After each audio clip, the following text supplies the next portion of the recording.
दही, जिसे छेना या कर्ड भी कहते हैं, एक सुपर फूड है। आयुर्वेद के अनुसार दही खाने वाला व्यक्ति कभी मर ही नहीं सकता, लेकिन अगर उसे सही तरीके से खाया जाए। क्या है ये सही तरीका, जानने के लिए आपको पूरा वीडियो देखना होगा। Have you subscribed my channel? If not, do it right now. Ayurveda में दही को यानी कर्ड को अमृत माना जाता है, जो कई तरह से लाभकारी है। दही में होता है कैल्शियम, मैग्नीशियम, पोटेशियम, जिससे आपके दांतों और हड्डियों को मजबूती मिलती है। और हाँ, जिसको अपना वेट कम करना है उन्हें दही का सेवन अवश्य करना चाहिए। दही में calcium, vitamin B2, B12, potassium और मैग्नीशियम होता है।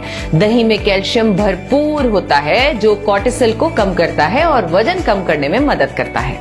दही के सेवन के बाद आप लंबे समय तक भरा हुआ महसूस करते हैं। ये कैलोरी की मात्रा को कम करके पेट को पतला रखने में भी मदद करता है। दही सबसे अच्छे प्रोबायोटिक फूड्स में से एक है। इसमें मौजूद माइक्रो ऑर्गेनिज्म हमारे शरीर के लिए फायदेमंद होते हैं। दही एक एंटीऑक्सीडेंट का काम करता है, इसीलिए तो हमारी इम्यूनिटी को भी बढ़ाता है। दही में लैक्टोज होता है, इससे आपकी पाचन शक्ति बढ़ती है। ऐसे में जिन लोगों का डाइजेशन सिस्टम खराब रहता है या कमजोर है, उनके लिए ये बेहद फायदेमंद है, क्योंकि दही को पचाना काफी आसान है। हार्ट के लिए तो यह एक तरह का वरदान ही है। हर रोज दही का सेवन करने से कोलेस्ट्रॉल का स्तर कम होता है, इससे ब्लड प्रेशर कंट्रोल रहता है और हाइपरटेंशन का रिस्क भी नहीं रहता। ये आपके कोलेस्ट्रॉल के स्तर को संतुलित रखता है, इससे आपका हृदय स्वस्थ रहता है। पता है, कभी गठिया नहीं होगा अगर आप खाते हैं रोज कर्ड सही तरीके से। तो क्या है ये सही तरीका? अच्छा, एक बात बताइए, कितने लोगों को बूंदी या वेजिटेबल रायता पसंद है? Do right in the comment box. पता है, दही में नमक डालते ही वो पॉइजनस हो जाता है। आयुर्वेद के अनुसार दही को जीवाणुओं का घर कहते हैं। अगर आप इन जीवाणुओं को जीवित अवस्था में खाते हैं तो ये आपके लिए फायदेमंद हो सकता है, लेकिन अगर आप इसमें एक भी चुटकी नमक डालते हैं तो दही में मौजूद सारे बैक्टीरिया मर जाते हैं। नमक डालने के महज 60 सेकंड्स के अंदर दही में मौजूद सारे बैक्टीरिया मर जाते हैं। ऐसे में अगर आप दही का सेवन करते हैं तो यह शरीर में कोई पॉजिटिव इफेक्ट नहीं डालता, बल्कि स्लो पॉइजन का काम करता है।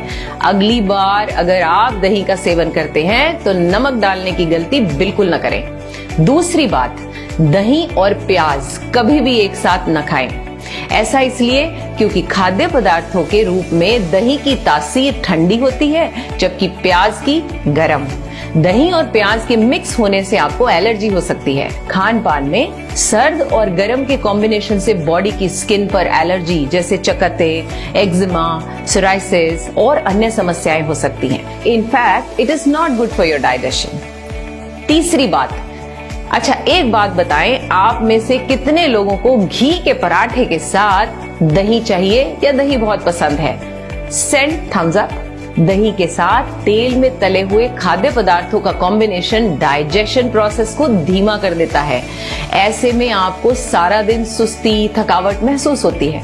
यही कारण है जब आप छोले भटूरे के साथ एक गिलास लस्सी लेते हैं तो आपको सारा दिन नींद आती रहती है। चौथी बात, दही का सेवन केवल सुबह ब्रेकफास्ट में और लंच में ही करना चाहिए। सूरज ढलने के बाद दही कभी नहीं खाना चाहिए। अब आपके मन में ये सवाल आ रहा होगा कि आखिर रात में दही में ऐसा क्या हो जाता है?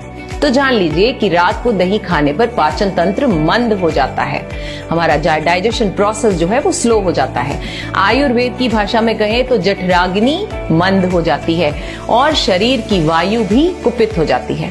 इस कारण रात में दही का सेवन करने से आपके हाथ, पैर, सिर, कमर या शरीर के किसी भी हिस्से में दर्द की समस्या हो सकती है। पांचवी बात, बाजार का लाया हुआ दही कभी न खाएं, केवल घर में ही बनाएं या जमाएं दही को, क्योंकि हम घर में फ्रेश दही से दही बनाते हैं, न कि आर्टिफिशियल प्रोसेस से। पॉइंट नंबर 6, दही को कभी भी भोजन के साथ नहीं खाना चाहिए, क्योंकि आहार हमेशा नमक का होता है। इसीलिए दही को भोजन के पहले खाना चाहिए, न कि बाद में। अगर आप इसे बाद में खाते हैं तो गारंटी से शरीर के लिए नुकसानदायक होगा। दही में नमक मिलाने से इससे बैक्टीरिया मर जाते हैं, जैसे कि मैंने पहले भी बताया, और फिर ये फायदे की बजाय नुकसान देता है। भारत में किसी काम की भी शुरुआत से पहले मीठी दही खाना शुभ माना जाता है। इसका मतलब है दही में सिर्फ मीठा डालकर खाना अलाउड है, वो भी कभी कभी, अगेन नॉट ऑलवेज। और हाँ, मीठा दही दोपहर से पहले तक ही ले लिया जाना चाहिए। दही जैसा है उसे वैसे ही खाना चाहिए। तो चलिए छोटी छोटी लेकिन सही आदतों को अपनाकर अपनी और अपने परिवार की हेल्थ को अच्छा बनाएं। Don't forget, today's smile is sponsored by Curd. So keep smiling and share this video for everyone's good health. Take care.